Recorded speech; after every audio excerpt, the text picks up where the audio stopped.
Well, good afternoon. This is David DePlass at the Citadel Baker School of Business. Welcome to the South Carolina Trade Talk. We're very fortunate to actually have here today Stuart Williams, who's going to tell us a little bit about what does Brexit really mean.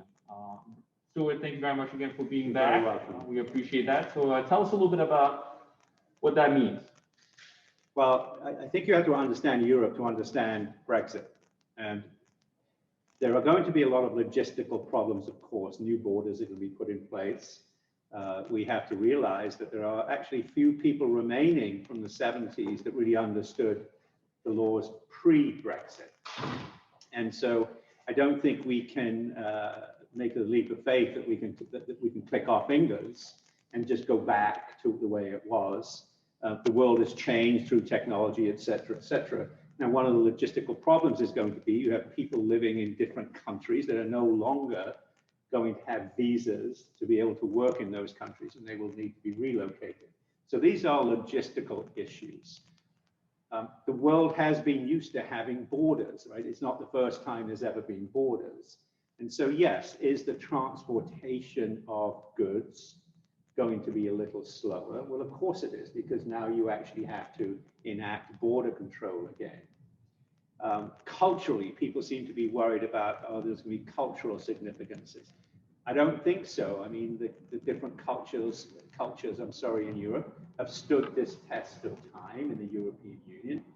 The arguments between the French and the Germans and the Italians and the British and the Spaniards are the same as they were pre-Brexit. So I don't really believe that this sort of cultural problem is going to raise its head.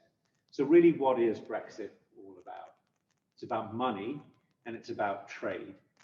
And those are the two things that people are going to have to focus on. Can Great Britain stand on its own 2 feet economically? I think the answer is yes.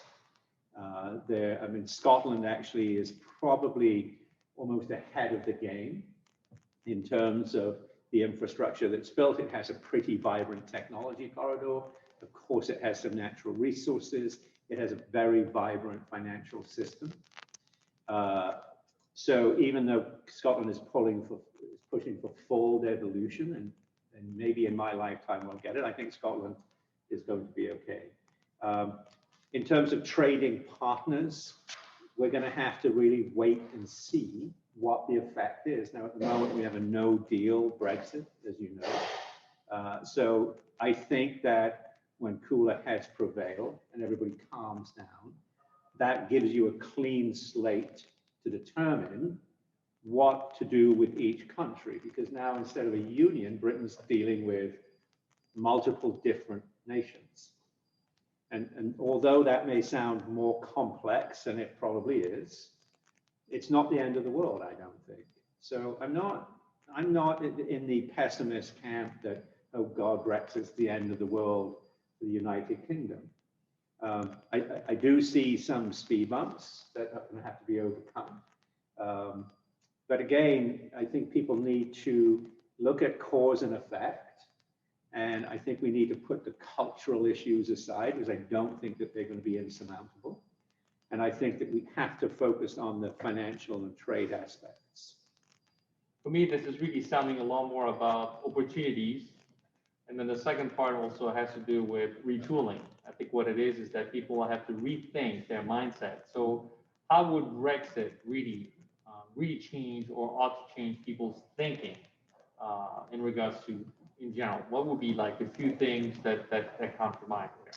Well, in certain countries, there are not the employment opportunities that others have. And for those Americans that maybe didn't understand the European Union, you basically had a work visa to work in any member states of the European Union. And so if you couldn't find work, let's say in England, you may be able to find it somewhere else. Now, it just so happens that the British had quite a vibrant economy there for many years. So the transportation of labor, the human asset, was more in to the UK than out.